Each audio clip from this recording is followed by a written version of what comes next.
Good afternoon, ladies and gentlemen, and welcome to the Trident Royalties PLC investor presentation. Throughout this recorded presentation, investors will be in listen-only mode. Questions are encouraged. They can be submitted at any time via the Q&A tab that's just situated on the right-hand corner of your screen. Please just simply type in your questions and press send.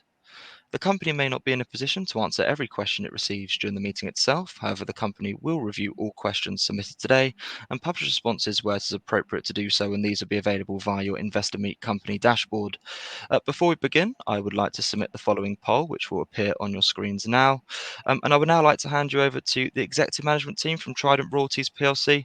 Adam, Richard, good afternoon. Good afternoon, everybody. Thanks for joining us. It's been a little while since we've done one of these, and there's been a lot of activity at Trident, so we thought it was overdue to give a pretty fulsome update. As you can see, standard disclaimer, this is the same presentation that's on our website, so feel free to peruse on your own time.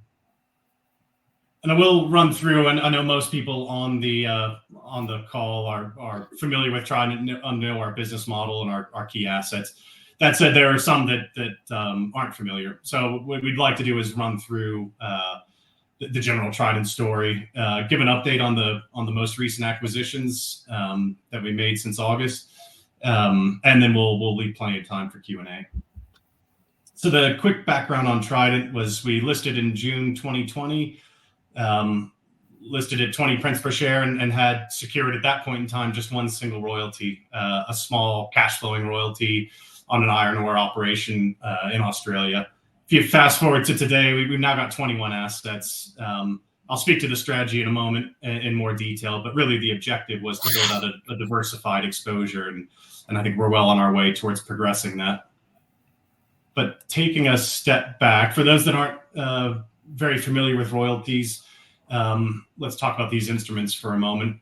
So royalties are slightly unique. You're probably familiar with them from music royalties or movie royalties, whereby the artist or the holder of the royalty receives a cut of revenue. In our case, it's not hugely dissimilar. So as the royalty holder, Trident receives a fixed percentage in most cases of the revenue operated by the underlying mining operation. Now, these royalties are usually pegged to certain license areas or tenements, so that they're on the ground, and depending on the jurisdiction, they survive bankruptcy, they're there in perpetuity. They're really amazing instruments in that regard. But the key attraction, I suppose, from an investor standpoint, is that because they give us a cut of revenue, we're not directly exposed to capital costs or operating costs, and that's a pretty important feature, particularly in the environment that we're in today. So you may have metal prices sort of being pushed up alongside inflation, but what you also have being pushed up is labor costs and costs of inputs to the mine. So I think diesel's sort of circa 15% of all mine site costs. Labor is obviously a pretty significant portion of that cost as well. So you see those costs rising. So you may be, many mining equities investors have probably lived through this. You may be in a period where the underlying commodity is performing well, and the asset may even be performing well, but the profit margins are being squeezed because the costs are also expanding. Royalties don't have that problem because we're only exposed to the top line of the P&L. So we get exposure to their revenue. So if production is consistent and the commodity price moves up, then we see an increase in revenue.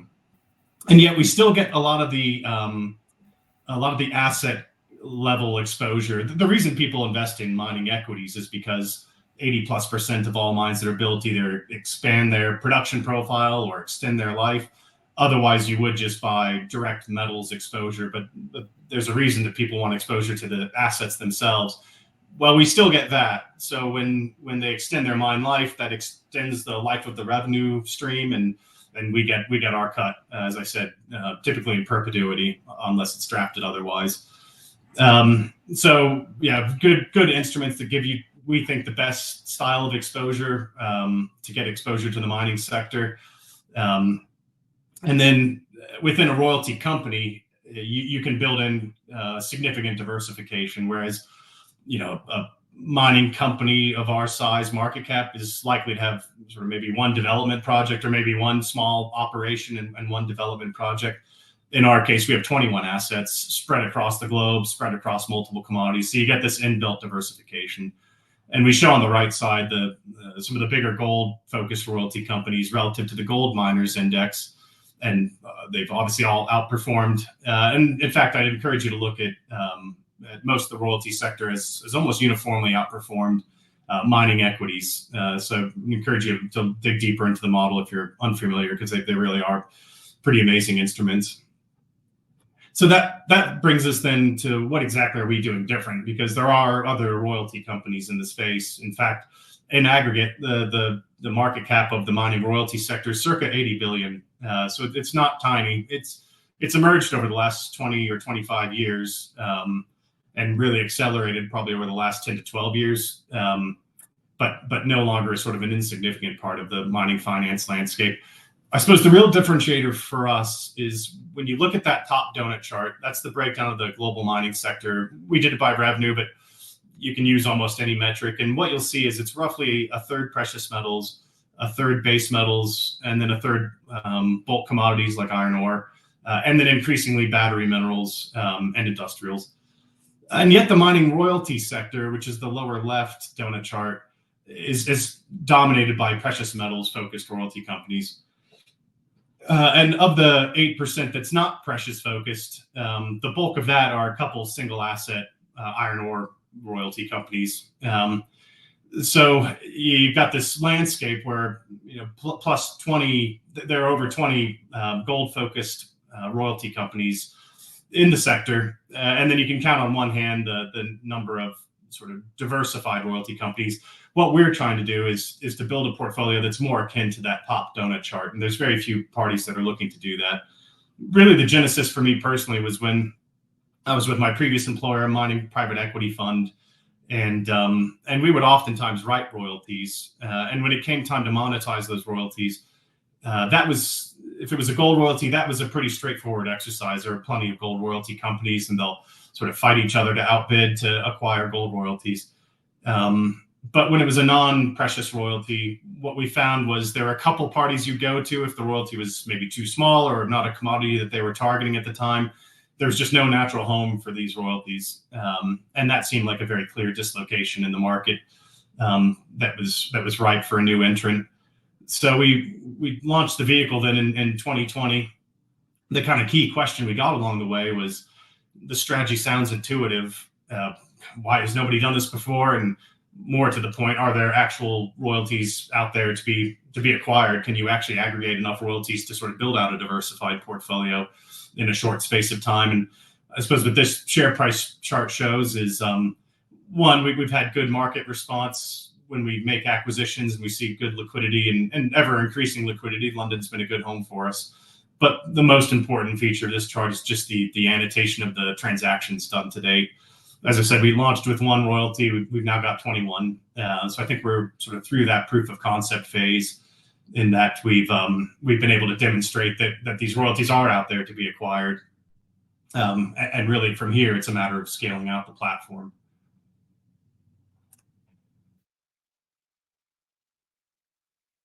Quick snapshot of the portfolio. As I said, we have 21 assets. Probably a couple key things to flag here. One is over 60% of our NAV, based on analyst consensus estimates, is located in Canada, US, Australia. So what that means is the majority of our portfolio on a net asset value is in good jurisdictions, tier 1 jurisdictions. Obviously, we will go further afield. We've got an asset in South Africa, one in Ivory Coast. So we will look further afield, but we'll price in risk, importantly. I think the key thing for us is we don't want to become a frontier markets offering. The objective is to keep this sort of proportion that we have today. The other thing to flag on this slide is the royalty partners on the right slide. These are the operators of the assets. Oftentimes we hear the misconception that because we're a junior royalty company, that all of our royalties are operated by junior operators, and ergo are marginal producers, and as the cycle sort of inevitably turned, are the most at risk in terms of shutting down. When in fact, it's almost the complete opposite that's true. The bulk of our royalties, certainly on a NAV basis, would be held by probably mid-tiers. We've got a couple majors sprinkled in there, the likes of Mineral Resources and B2 Gold, but predominantly mid-tier. So good operators with strong balance sheets. The royalties are obviously right-sized to fit within our portfolio. Otherwise, they'd be too large for us to acquire, but they are operated by good solid counterparties. And as I said, sort of the key to our strategy is to build out a diversified portfolio. Really, the objective is we want shareholders to be able to hold a single share of Trident, and through that share, say I've got exposure to the mining sector through a royalty vehicle. So I've got good direct commodity exposure to good tier one assets in good jurisdictions. That was really the objective from day one. It's going to be an ever-present work in progress, obviously over the life of the company, but we've made good progress to date. As you can see here on a net asset value basis per analyst consensus estimates, about 40% of our portfolio is in lithium, a little over 30% in gold, about 20% in copper, and then we've got some silver, iron ore, and mineral sands. I'll talk to the transactions we've done this year, but this year so far we've added to the lithium, gold, copper, and silver. We're happy with obviously the exposure to date, but want to continue to broaden this and diversify it, both at the asset level as well as to add new commodities. We thought it worth touching on lithium because I think most of the commodities that we've got in the portfolio people are broadly comfortable with or familiar with, gold and copper and so on. Lithium's slightly different, and it's obviously going through a pretty big transitional period. 20 years ago, lithium wasn't on very many people's radar. Nowadays, if you're in the mining sector, you'd be pretty hard pressed to not read an article about lithium pretty much every day. A couple of the things we like about lithium specifically is its criticality to the EV transition or battery storage in general. It doesn't have to be limited to EVs. The graph on the left side shows sort of all the current battery types and a few of the sort of emerging battery types. And what you see there is lithium is a key component of all of them. There's not been a very clear replacement that can do what lithium can do with regards to energy density. And so we believe that it's probably the best positioned commodity in our view with regards to getting exposure to this transition. And this transition is pretty unique. I think I've flagged before in my career, I've never seen anything quite like it, where the demand is legislated. We flag on this slide that in last quarter, Q3, just under 8% of US auto sales were EVs. The current administration target is 50% by 2030. And I know there are various targets elsewhere, and those are aggressive targets. I'm sure there's scope for them to slip, but that's a pretty stark transition in a pretty short space of time, and lithium's going to be critical to that. So we're pretty excited about the lithium exposure we have in particular, just given the asset quality and the jurisdictional exposure that we have. In fact, we did get one question on the pre-submitted questions specific to lithium, so I thought maybe I'd just touch on that one now rather than do it at the end. Somebody had asked, Toyota claims that a breakthrough in battery technology means that they're roughly 4 years away from mass production of solid-state batteries with a range of 1,200 kilometers and a charging time of 10 minutes. According to an FT article, solid-state batteries replace a liquid electrolyte with a solid one and use lithium metal at the anode instead of graphite, the current standard in lithium-ion batteries. Does this alter your thinking about the appeal of Trident's significant lithium exposure?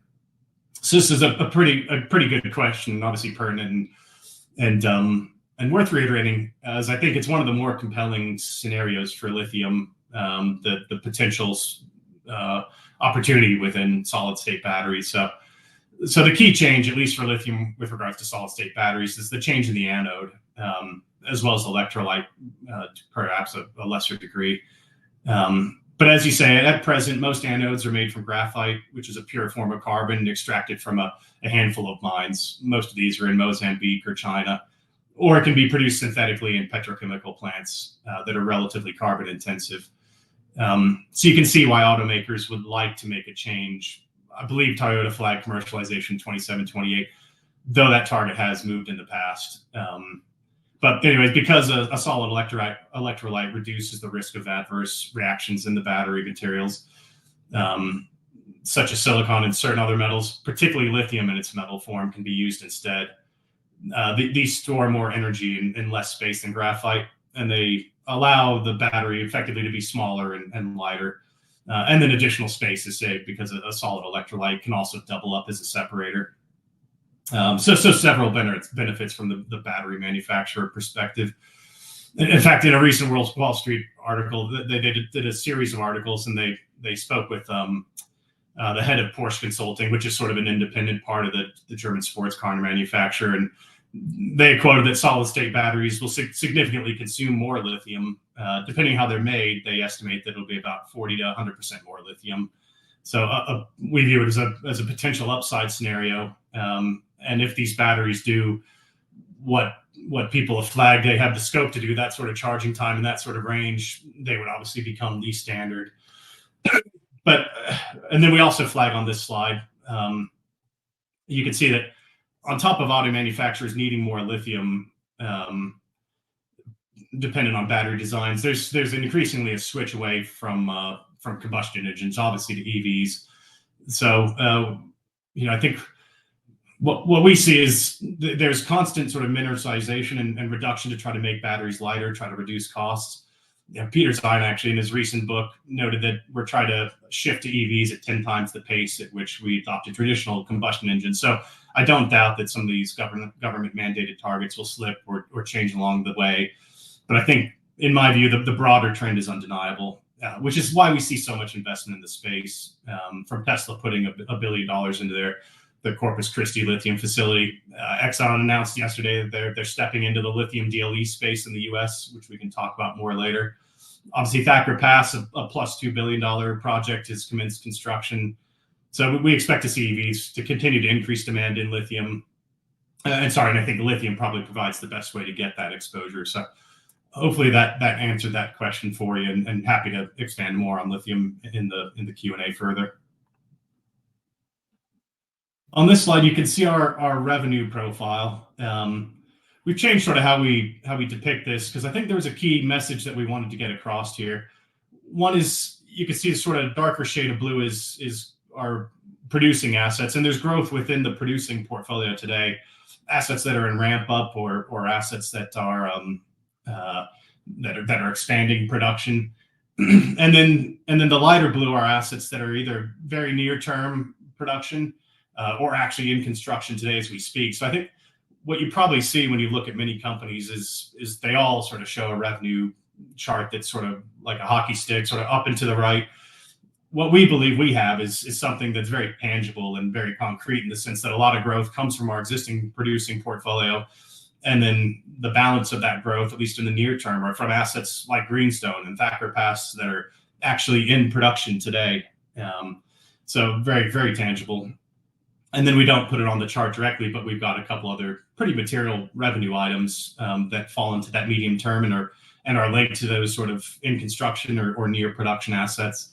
Obviously, there's a one-off payment we'd expect to see from Thacker Pass of $13.2 million.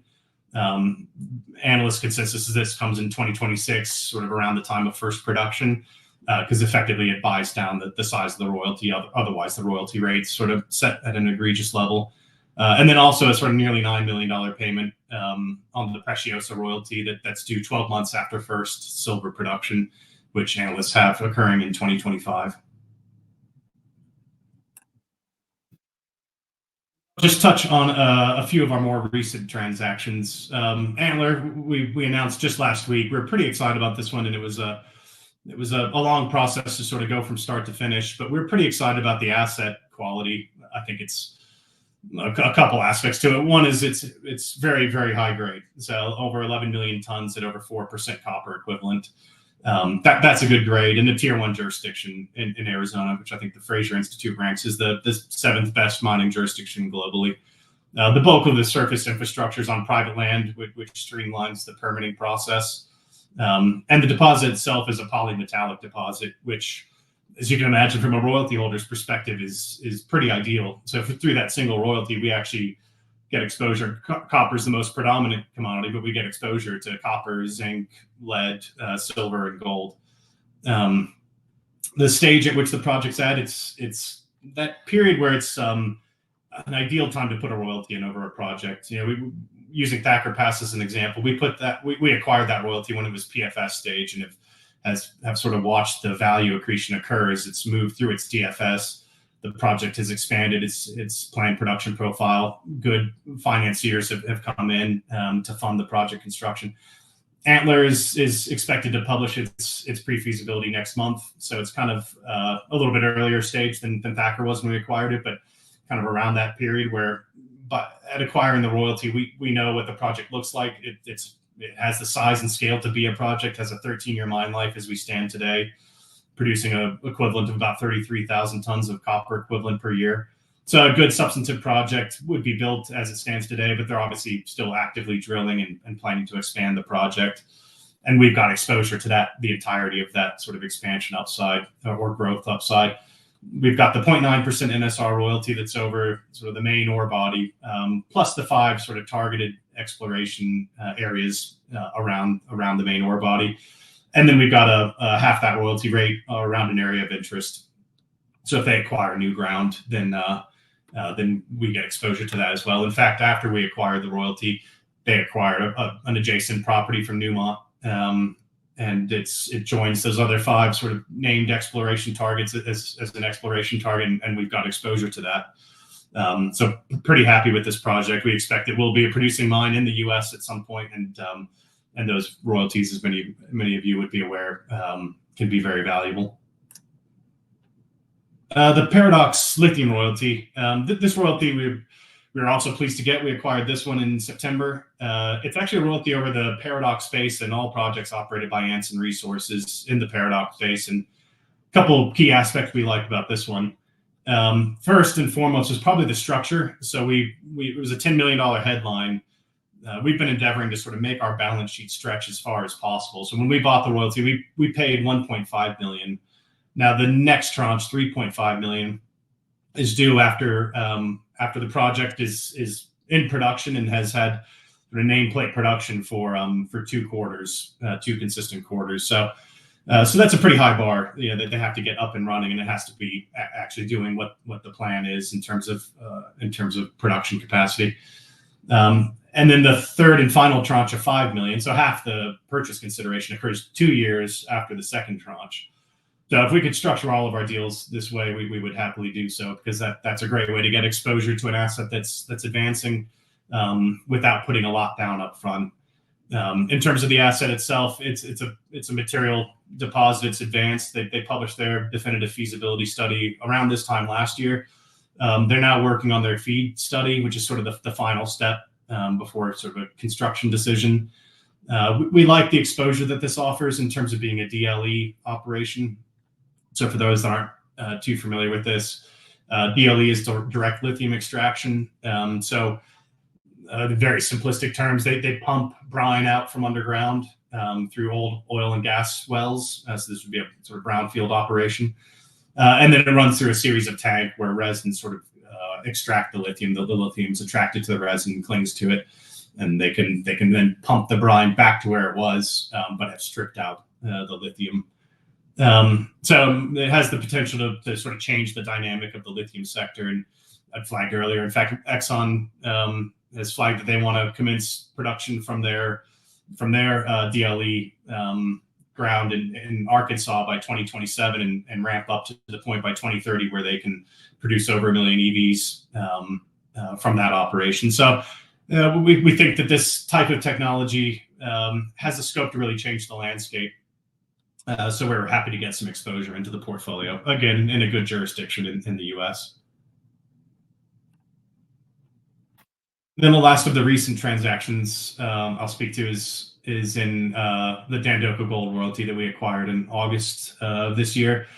Again, we were able to structure that one well as it was an existing secondary royalty. So $6.25 million total headline purchase price. That said, 40% of that purchase price is linked to production milestones. This ground, we liked it for sort of 2 specific reasons. One is it was picked up by B2 Gold last year for about 90 million Aussie. So that was a meaningful ticket for them to write. They obviously see some value in this property, and they flagged that there are two sort of pathways to production for this asset. One is near term in that they can begin sort of trucking oxide material, which is higher grade than their current Fekola operation, and run it through Fekola because it's within trucking distance.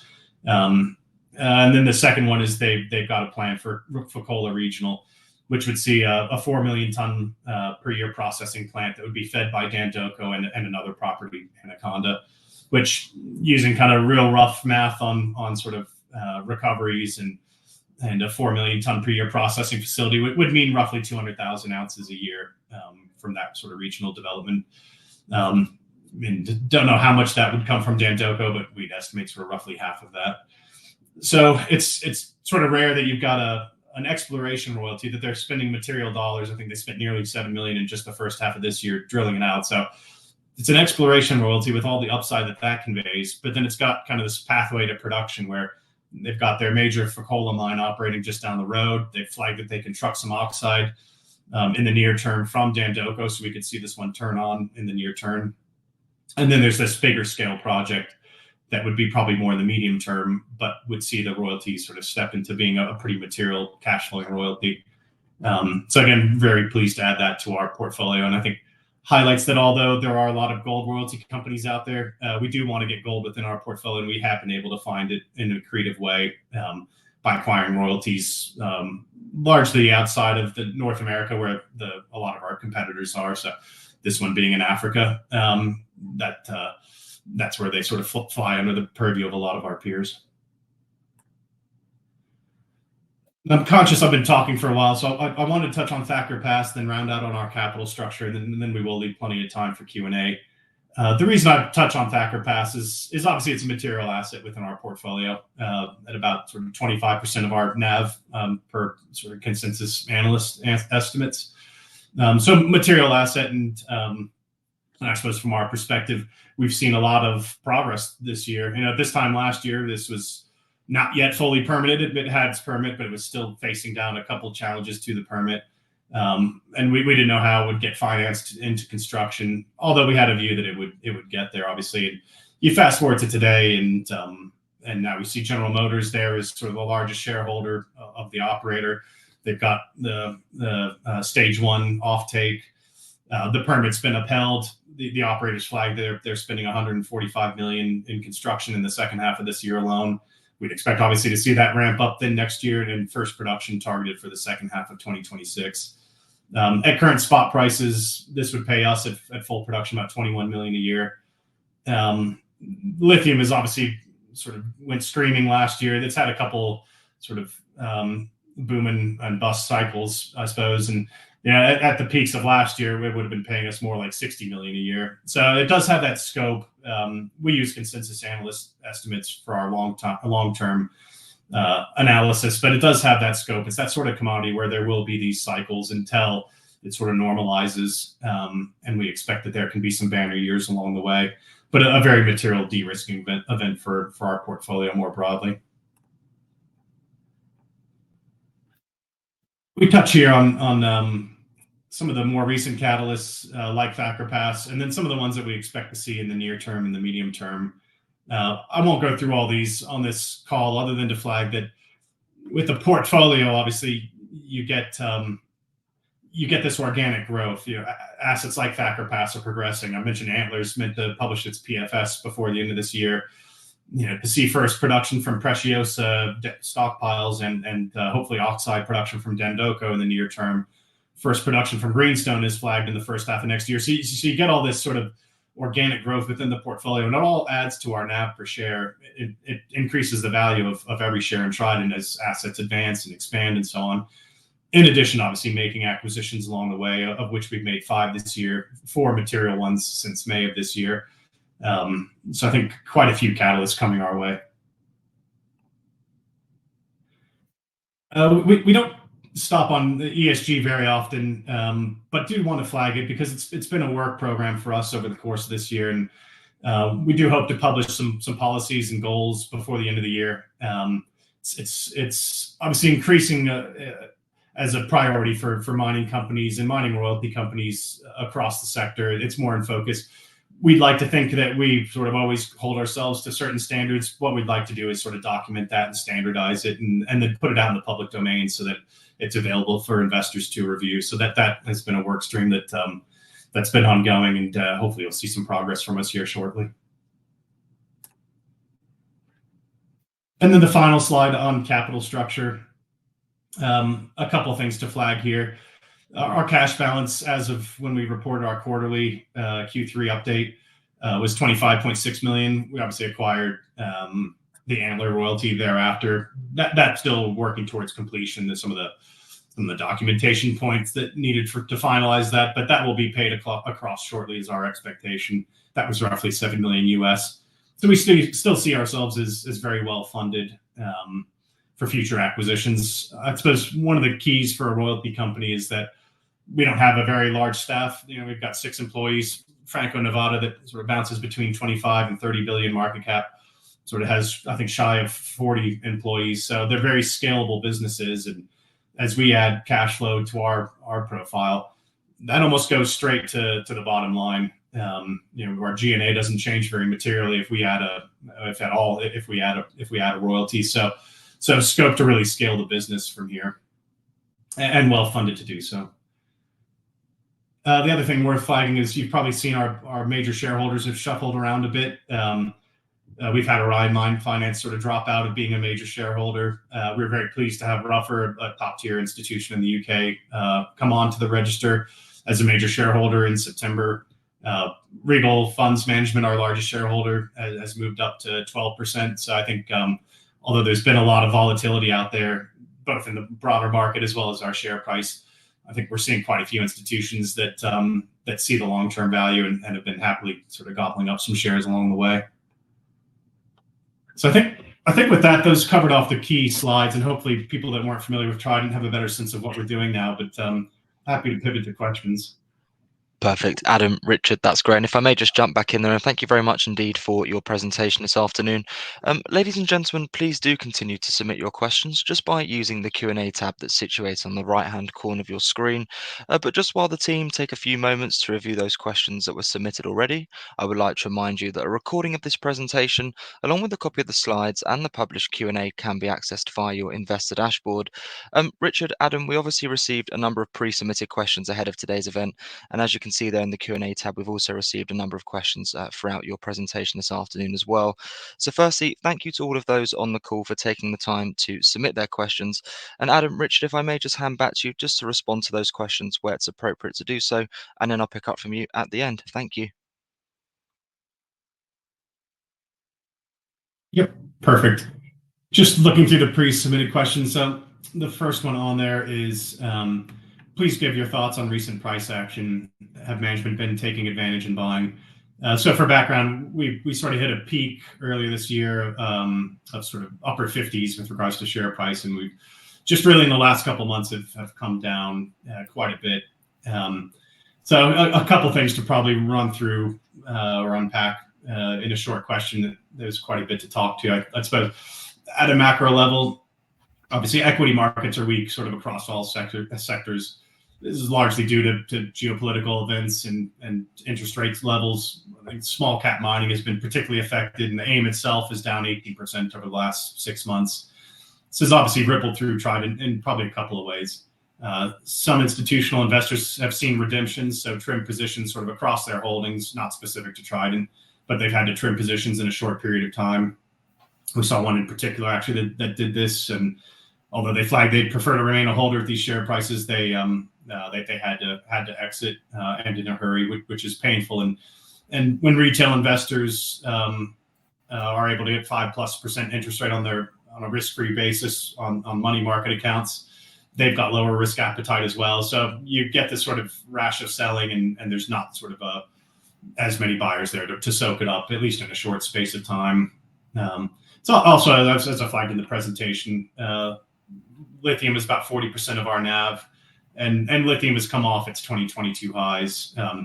It's important to flag we always utilize consensus price forecasts in our analysis, and our returns stack up very well. As I said, we priced Thacker Pass at $12,000 long-term lithium price when we did that transaction, whereas the consensus now is $21,000 a ton. So nevertheless, clearly some froth has come out of the space, at least for those sort of short-term or thematic investors.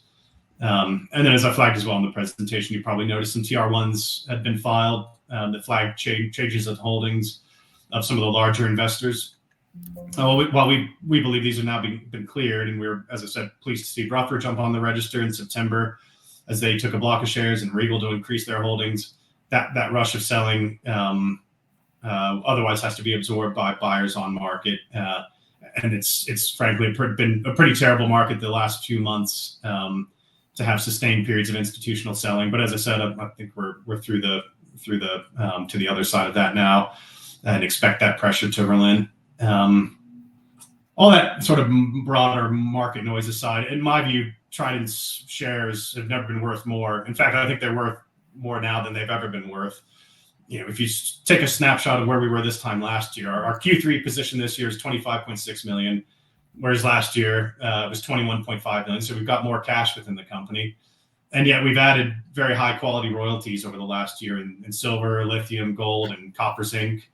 On top of that, the portfolio has also matured nicely, the existing portfolio, with a lot of organic NAV per share growth, particularly as ramp-ups progress at assets such as Mimbula and Blyvor, and obviously huge de-risking events at Thacker Pass, with the permit being upheld, General Motors becoming the largest shareholder and off-taker, and commencement of construction.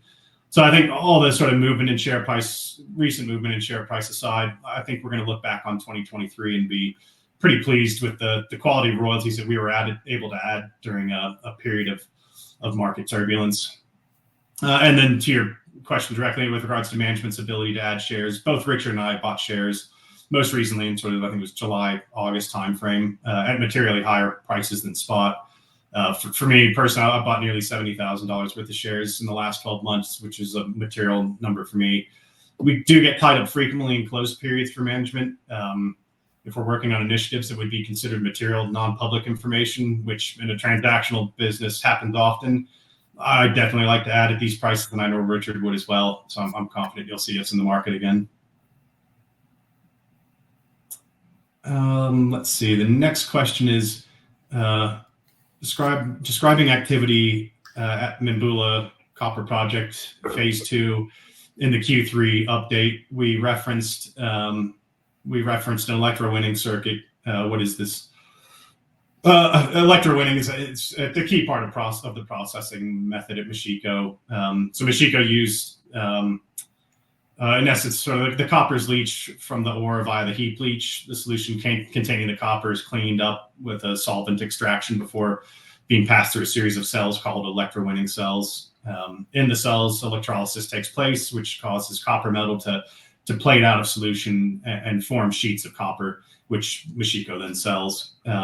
So the installation of these electrowinning cells it's material in that it represents progress towards increasing production towards their phase 2 production levels, which is why we flagged it in the quarterly. Let's see. The next one is in reference to the gold offtake portfolio held by Trident. So the gold offtakes seem to be underperforming. When it was bought, the estimates 13 million in 22, increasing to 14 million thereafter. Is this because of lower volatility of gold price, i.e. is the cash flow lost forever, as we're entitled to a limited amount of production, at least for most offtakes? In this case, are we in a low volatility environment? The original press release gave examples of an NSR equivalent from February 2020 to June 21 to base the price for the acquisition. Did you base your analysis on more historical data sets to check this, or only this limited range? Is this because the projects are ramping up more slowly than expected, which would not be so bad, then it's just deferred revenue rather than lost revenue? So there's a lot to unpack in that question. So I'll go into some level of detail on this one. As collectively, the offtakes are we view it as sort of a cornerstone asset within our portfolio, and we probably don't talk about them enough. So in short, the lower than anticipated revenue relative to the original RNS, to answer your question, is not lost revenue, but rather deferred, as you say. In fact, as you noted in your question, all but one of the offtakes is capped in total number of ounces, with a couple of the really small ones that are capped sort of on a specific date where they just cease. So in effect, what we bought was a pool of ounces to be delivered to Trident from multiple mines over the life of the portfolio until they hit those caps. So some individual offtake caps are nearer term and likely to be met this decade, while others fall well outside of the current underlying mine reserves, meaning that from a valuation perspective, they may as well be viewed the same as uncapped, in the sense that there's still exposure to mine life extensions, production expansions, and so on, just the same as a royalty. So I guess with that background, let me address your question and break it probably into kind of two parts. One is how many ounces from that collective pool of ounces that we bought have been realized to date, and therefore how many ounces remain under the offtakes. And then the second part is what margin have we realized on a per ounce basis from deliveries to date? Because those are really the two key factors needed for investors to evaluate the deal. What ounces have we received or will receive, and what margin do we make per ounce? You can derive this data from our quarterly statements, where we note each quarter the number of ounces sold and the net revenue back to Trident. But let me break it down, kind of boil it down in sort of a more straightforward way. I'll start with the second part first because it's relatively straightforward. We noted at the time of the acquisition the historic 10-year NSR equivalent margin per ounce of just over 1.3% NSR equivalent. Now, when I say NSR equivalent, effectively that's taking the margin that Trident clips on each ounce divided by the gold price. So if it's $20 and the gold price is $2,000, that would be a 1%, so 1% NSR equivalent. You can work out through our quarterly disclosures what we've seen eventuate, but it's been almost down to the second decimal point. So we've sort of been hitting those numbers to a T. You flagged that sort of shorter period of time in the original deal announcement. We referenced some other periods just to highlight that during stretches of higher volatility, this NSR equivalent could be materially higher than the longer term averages. So it effectively can have periods where you see really outsized performance when there is very pronounced volatility, and in a perfect world when it's moving in an upwards direction. But for our long-term analysis, we were using those longer-term numbers. We of course stress test the deals at various levels.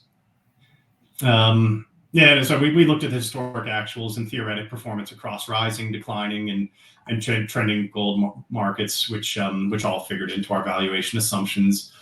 We also worked with a well-known gold derivative hedging firm to assist with the analysis, to provide an independent view on the likely performance on the asset.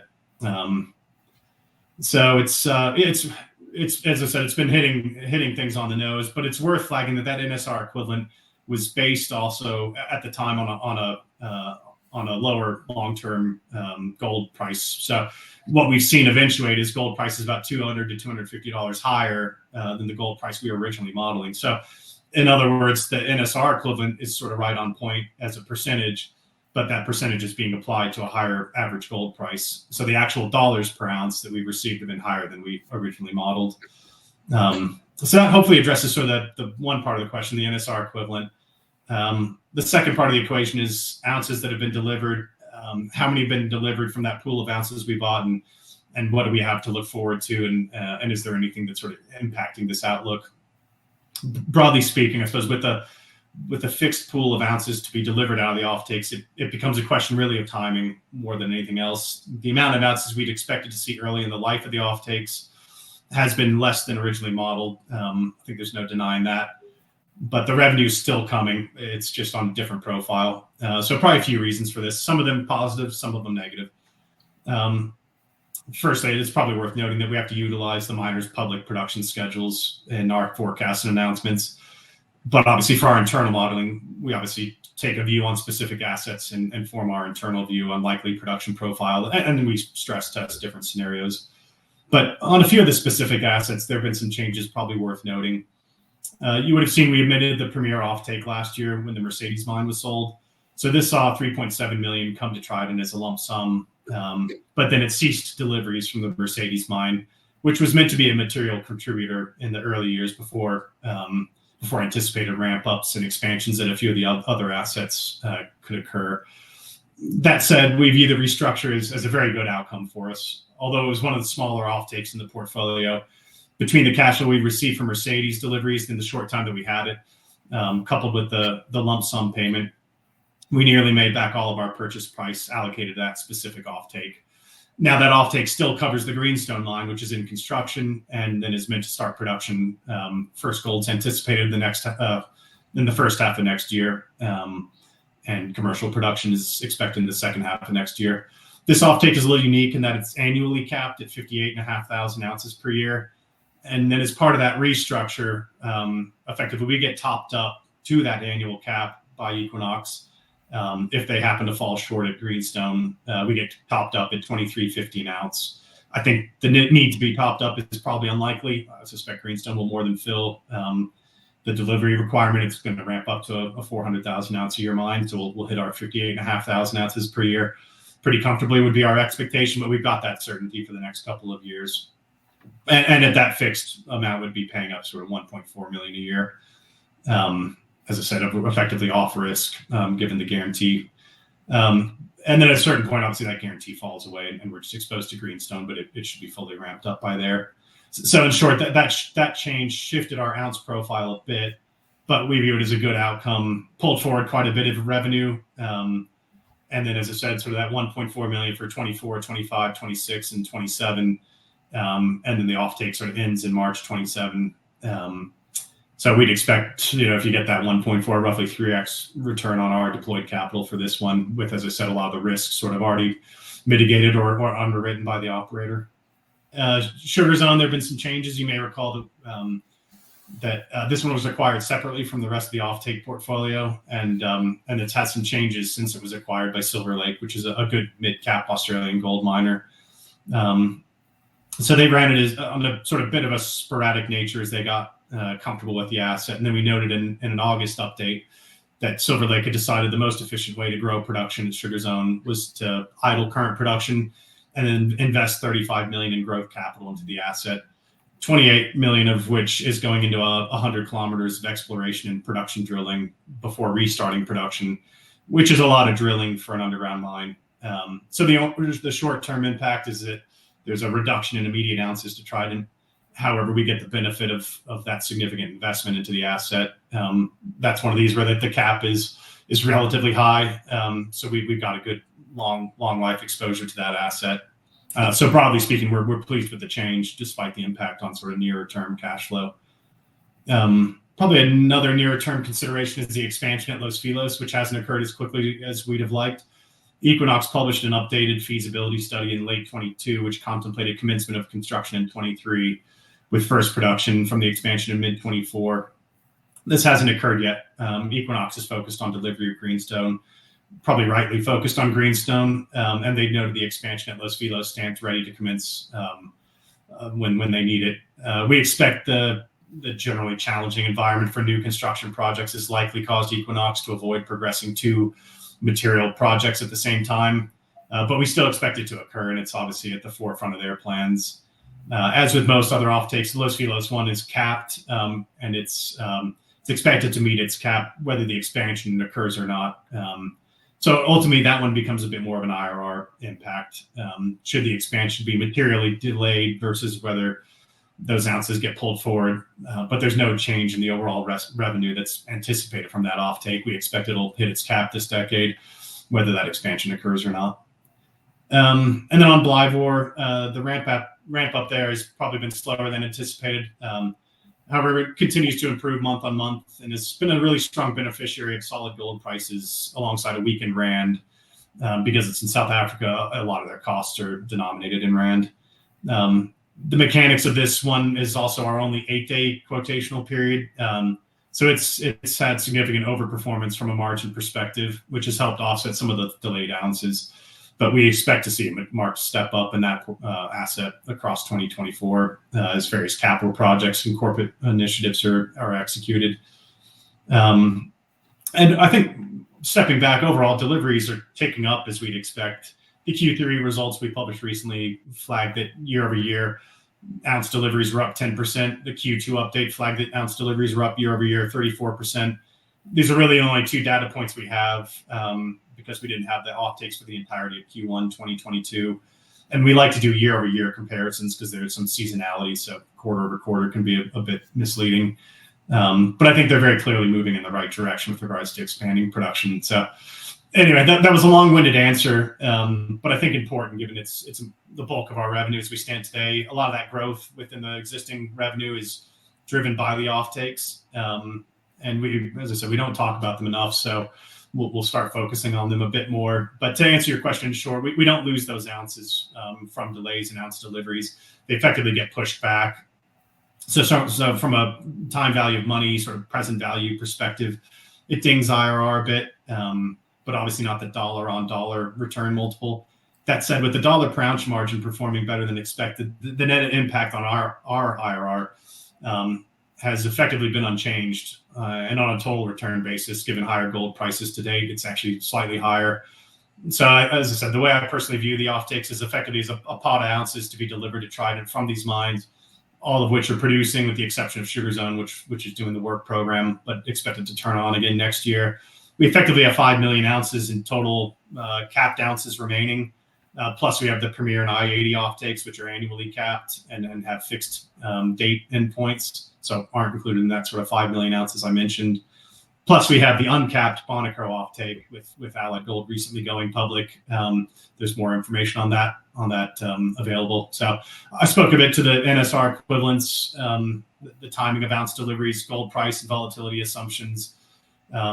We see a lot of value sitting in these instruments, and hopefully that gave everybody a bit more information to be able to conduct their own analysis and form a view.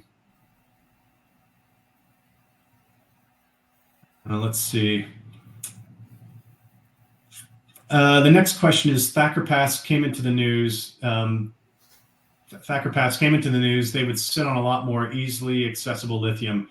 It's unclear to me, does Trident have a royalty on these new discoveries, or is it limited to the part of the property that's currently being developed? Instantly made me wonder whether they would be better off mining another spot perhaps Trident doesn't have a royalty on. So I think this is in reference to a study that was funded by Lithium Americas and published in August and identified the potential for the McDermott caldera, which hosts Thacker Pass, to be the world's largest lithium deposit from a geological perspective. Thacker Pass effectively sits on the southern rim of the caldera and hosts the majority of the highest grade observations, according to the paper. So to be clear, it isn't necessarily a new discovery per se, just the affirmation that the caldera is one of the most prospective regions for lithium globally.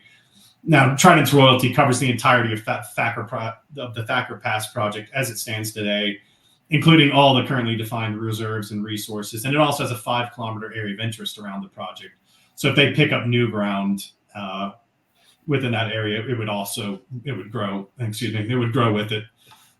So it includes a pretty substantial area and scope for further growth beyond the currently defined reserve and resource.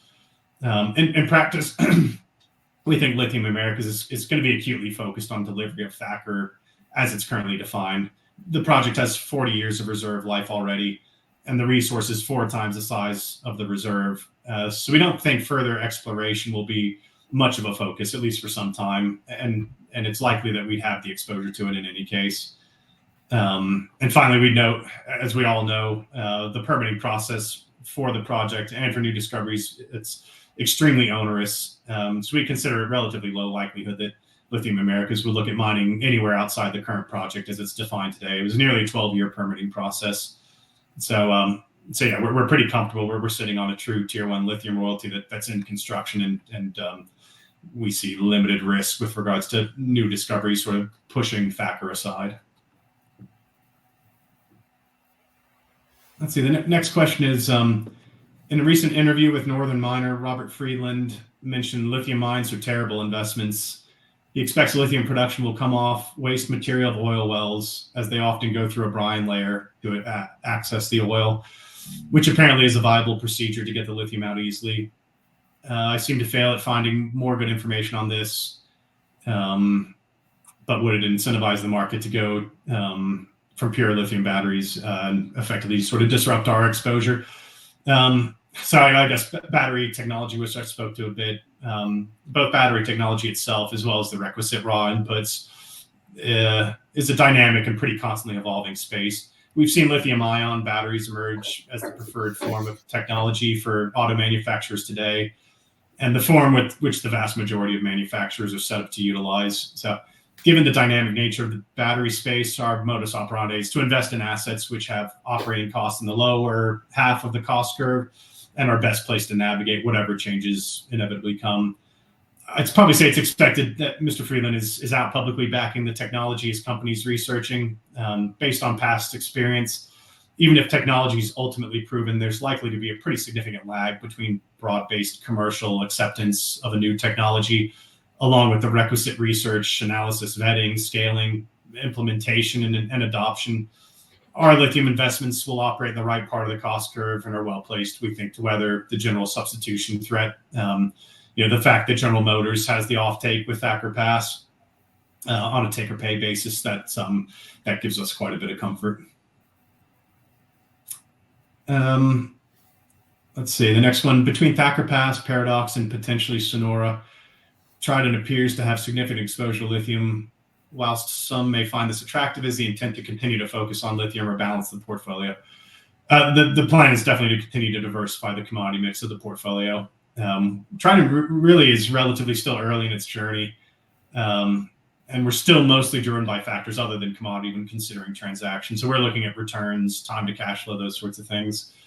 This will inevitably lead to periods where we may have concentrations in certain commodities, but I expect it'll probably resolve itself over time with new acquisitions and the ongoing maturity of the rest of the portfolio. All that said, on the lithium front, we have world-class exposure with Thacker Pass, and we also have some technical diversity with Paradox, which, as I said, uses a different processing technique with direct lithium extraction. We also remain hopeful that Sonora will play a role in the future. And you may have seen yesterday there was feedback from Bacanora, the subsidiary of Ganfeng in Mexico, flagging they'd like to work with the Mexican government to try to advance discussions on that side. And we do think Ganfeng is probably the best place to develop that project. So between the three, we think we do have sufficient lithium for the current stage of the portfolio. Let's see. Next one is, how do you think about the cost of capital in this market, and is it a good time to buy new assets or not?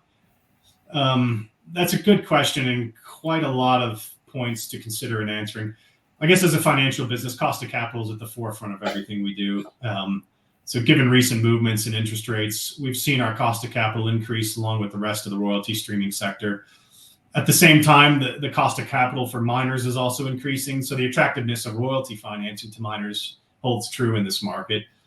The extra debt pressure on miners, as well as challenging equity markets, make it a good time for us to be acquiring royalties. And we've seen this reflected in a very busy second half of the year so far this year. The other side of the equation relates to our own cost of capital, and I suppose the impact on rising interest rates on that. Since inception as a single asset royalty company, it's always been our goal, obviously, to lower our cost of capital while also building out the attractive pipeline of development stage assets, which will generate the outsized growth that all of you, our shareholders, are looking for in the near to medium term. So we think we're in a good position on that front with our existing portfolio providing the basis for further reductions in cost of capital, which we're obviously pursuing. The combination of near-term cash flow and future assets coming online is what will ultimately drive scale in a very accretive manner, which will continue to drive down cost of capital. But Richard, this has obviously been a key focus for you, so maybe I'll let you expand on that. Yeah, sure. Thanks, Adam. So we currently have a debt facility with Macquarie where we pay SOFR plus 5.75%. That is a rate that we managed to bring down at the start of 23 when we sold our gold royalty assets in Australia. That came down from SOFR plus 7.75. So it's certainly transitioning in the right direction. I think we see the next phase for the balance sheet is to move to more the commercial banks that you see a lot of our royalty peers borrowing money from and putting in place an RCF facility. So that will be sort of a medium-term aim to do that, so we can yet again reduce our cost of borrowing and also get more flexibility in that facility as well. So that's something that we'll be working on to try and reduce our cost of capital and hence make deals more attractive from our side.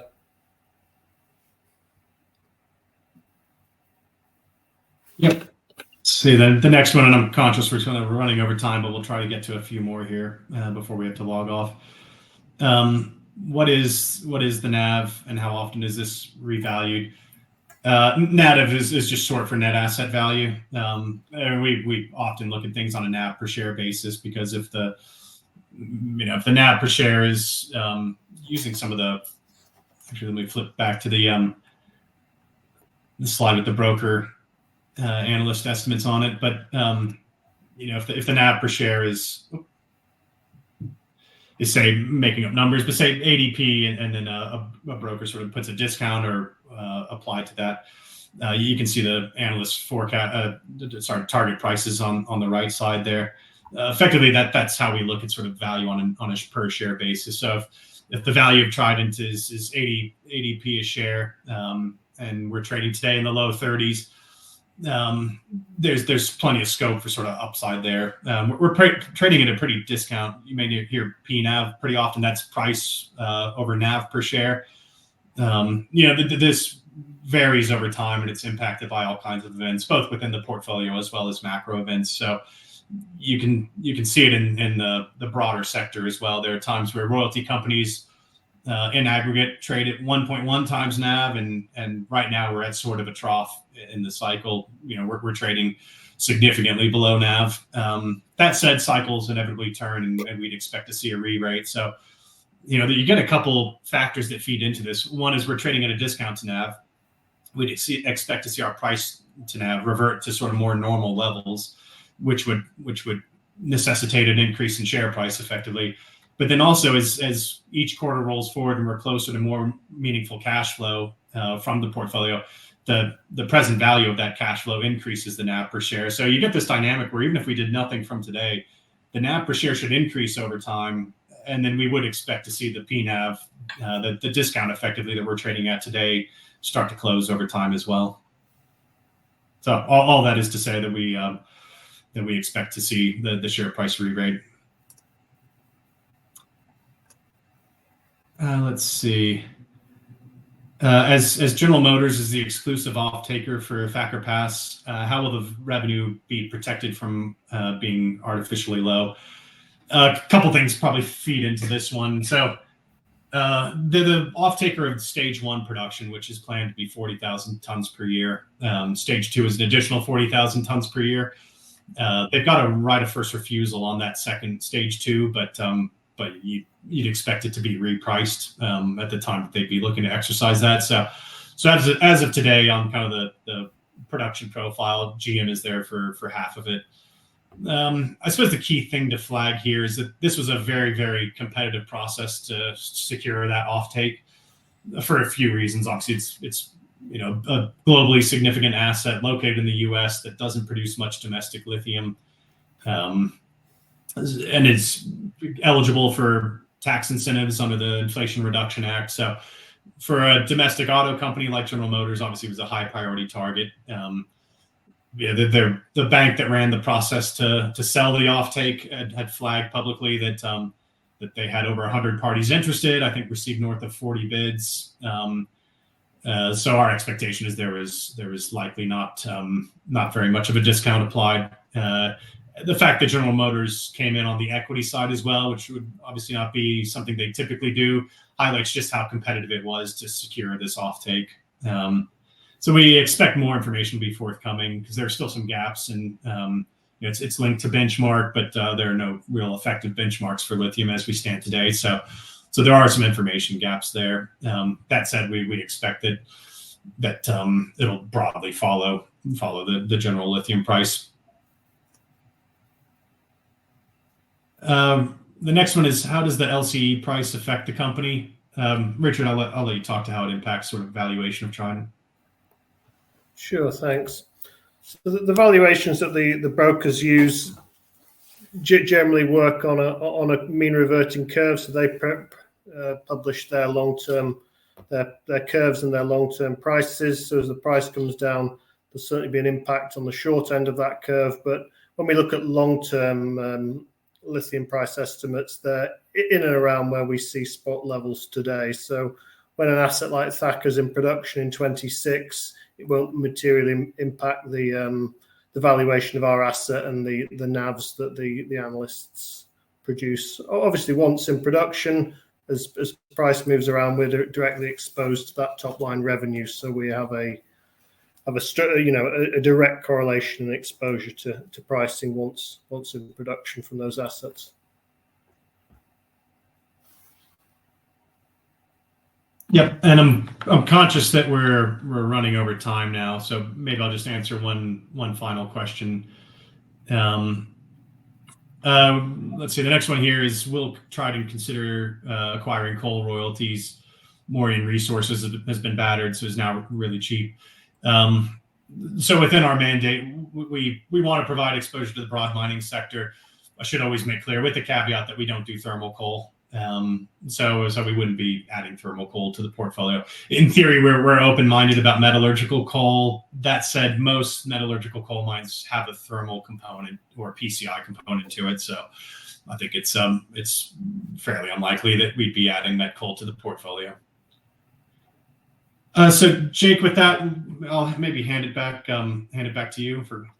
Perfect. Adam, Richard, that's great. And thank you very much indeed for being so generous of your time there and addressing all of those questions that came in from investors this afternoon. And of course, if there are any further questions that do come through, we'll make these available to you immediately after the presentation has ended, just for you to review, to then add any additional responses where it's appropriate to do so. And of course, we'll then publish those out on the platform. But Adam, perhaps before really just looking to redirect those on the call to provide you with their feedback, which I know is particularly important to yourself and the company, if I could please just ask you for a few closing comments just to wrap up with, that'd be great. Yeah, sure. Well, thanks again, everybody, for joining the call. Hopefully it was informative and answered quite a few of your outstanding questions. As I said, I've never been more excited about the value of a Trident share. You probably hear that from CEOs more often than not. But as I said, we've never had a larger portfolio than we have today. We've got good quality assets. We've got good cash flow. We're covering our costs. We're seeing a healthy pipeline. We've got a good access to capital. From where we stand at this time last year, the portfolio is in a totally different position, both regards to the acquisitions we've made this year, as well as the de-risking of the existing portfolio. So we view ourselves as egregiously undervalued at the current period, but we don't expect that we'll stay that way. And we're working hard to spread the word of the value within Trident, and we'll continue to do so. So again, thank you everybody for joining the call. And we really appreciate your support and look forward to future updates. That's great. Adam, Richard, thank you once again for updating investors this afternoon. Could I please ask investors not to close this session, as you'll now be automatically redirected for the opportunity to provide your feedback in order that the management team can really better understand your views and expectations. This will only take a few moments to complete, but I'm sure will be greatly valued by the company. On behalf of the management team of Trident Royalties PLC, we would like to thank you for attending today's presentation. That now concludes today's session, so good afternoon to you all.